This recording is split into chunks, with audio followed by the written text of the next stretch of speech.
Hello friends, मैं डीकेश कुमार श्रीवास्तव। हमारे YouTube channel दवाई की जानकारी में आपको स्वागत है।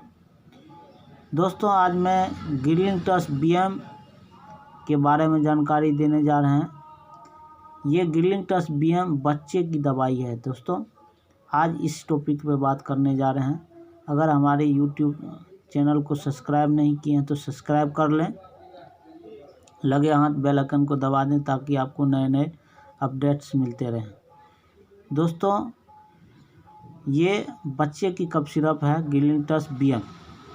जिस बच्चे को खांसी हो रहा है बेशुमार, नींद नहीं आ रहा है, बेचैनी है और जोर जोर की खांसी करता है, उसको छाती में दर्द होता है, रिलैक्स नहीं मिलता है, तो दोस्तों इसमें से 5 ml सुबह शाम करके देने से जल्द खांसी आराम होता है।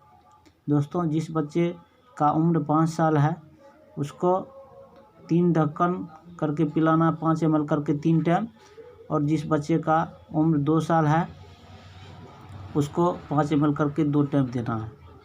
दोस्तों, ये डोज के हिसाब से पिलाने से जल्द समस्या ख़त्म होगा और बच्चे को खांसी से राहत दिलाएगा और रिलैक्स पहुंचाएगा। ठीक है दोस्तों, तो मिलते हैं अगले वीडियो के साथ। Thank you very much.